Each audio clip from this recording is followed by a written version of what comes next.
Hello guys, welcome back to the Try Time Podcast YouTube channel. I'm Callum and this is Wigan Warriors 2024 Super League Season Preview. Right, so before we get into it, just want to say, because this is the first episode of this, we will be going through all 12 Super League teams ahead of the 2024 season, just giving a bit of a preview on who they've lost, who they've got in, and that sort of thing, and how they're going to set up going into 2024. This has changed our upload schedule. Usually we go Saturday, Wednesday. We'll now have an extra one in there as well, just to fit all these in before the start of the season, which on the schedule they definitely will do, so keep an eye out for them. It's going to be a hectic month or so, but it's building up the excitement going into the new season. So, without further ado, let's get into the Wigan Warriors and who they've lost.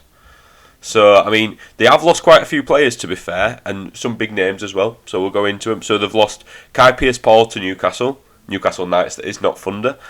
Cade Cuss to Salford, obviously. Morgan Smithies to Canberra. Sam Powell to Warrington. Joe Shorrocks to Salford. And Logan Astley to Oldham.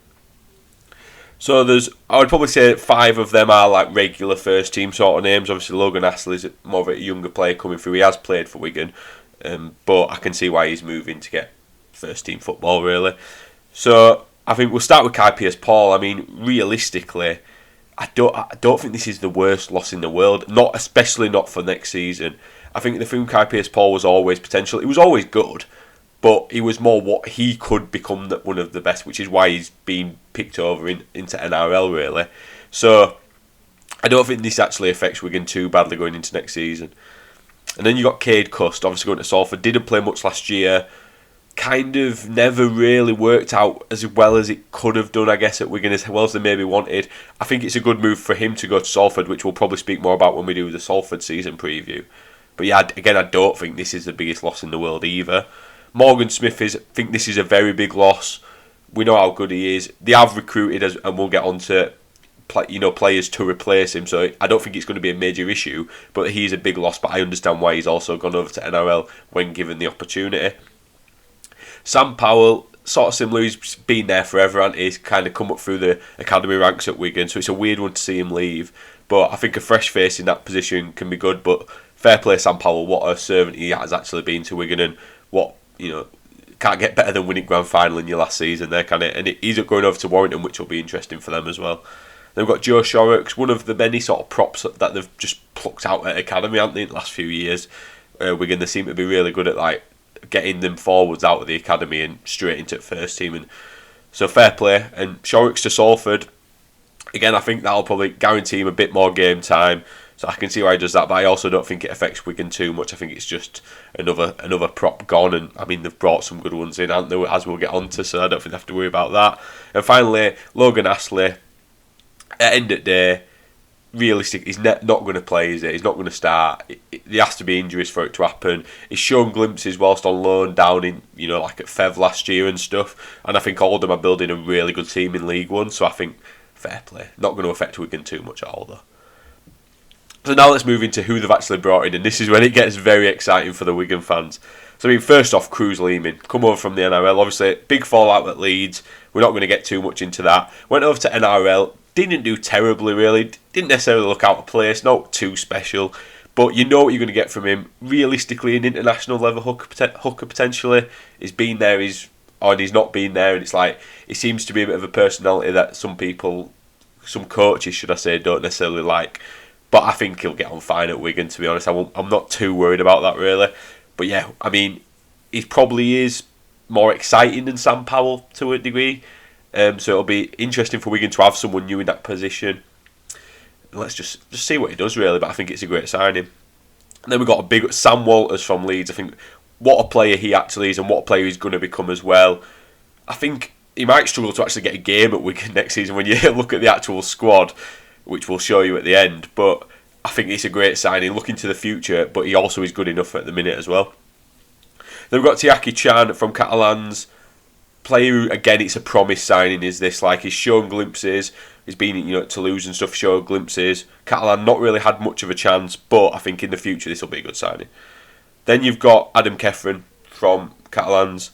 What a player, like, unreal. Obviously, kind of probably lost Catalans that grand final against Wigan last year, which is a bit of a weird one.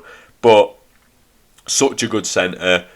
If they go with him for goal kicking instead of Harry Smith as well, then you're laughing really with that. Just what a signing that is, really. Then we got Luke Thompson from Canterbury. It's just unreal. Every single one of these sites, like unreal. You know what you're going to get from Luke Thompson, don't you? He's done it over here. He went over to NRL and did it as well. So fair play, what a signing. And then another one for the future, Sam Essay from Wakefield. Again, great signing. 3-year deal, player for future. Another prop in there, and it kind of replaces Shorrocks, I guess. Just a great signing. I imagine he'll spend a lot of time out on dual reds next season, but you're looking at a couple of years down the line, I think he'll be in that Wigan team. So, I mean, but now we'll move on to a bit of a conclusion. How are they going to get on next year? I mean, just look at that pack. You can see on the screen at the minute, the squad numbers and the squad list. What sort of depth is that? They've got at least six first team props that are good enough as well. Would get into any Super League team. It's just stupid amounts of depth. They've got Field and French, who are two of the best off the cuff rugby league players in the world, probably, if not definitely Super League. Smith's there with them two as well. He's the 7. He's orchestrating all this big, great pack. He's sorting them out. His kicking game's great. I just can't see a fault in this squad at all. I just don't think there is at all. An exciting new little change at hooker as well with Lehman coming in. And they've still got O'Neill there as well. So that's going to be an exciting little interchange, sort of how they work. That's going to be good. Ultimately, I feel terrible saying this, but it's like Pete is going to get... He's a young coach. He's going to become a better coach still. And it's bad because he's just won grand final, but he's got a better team than he had last year. He's going to become a better coach. And this Wigan team is very scary. Honestly, I know a lot of people are tipping him for the title. I think grand final, it's all about form when you're going into it and stuff like that. So it's hard to fully predict. And don't get me wrong, we will have a podcast with us full predictions, me and Matt. So don't worry about that. But I definitely think league leaders easily. I think they'll go quite a run as well. They won't lose many games. Put it that way. Just because they can rotate the team as well. I could definitely see him winning Challenge Cup as well. So if you're a Wigan fan, what a time to be alive. But yeah, it's a good one to start on in it. Last year's champions, and I think they've probably got best team going into 2024.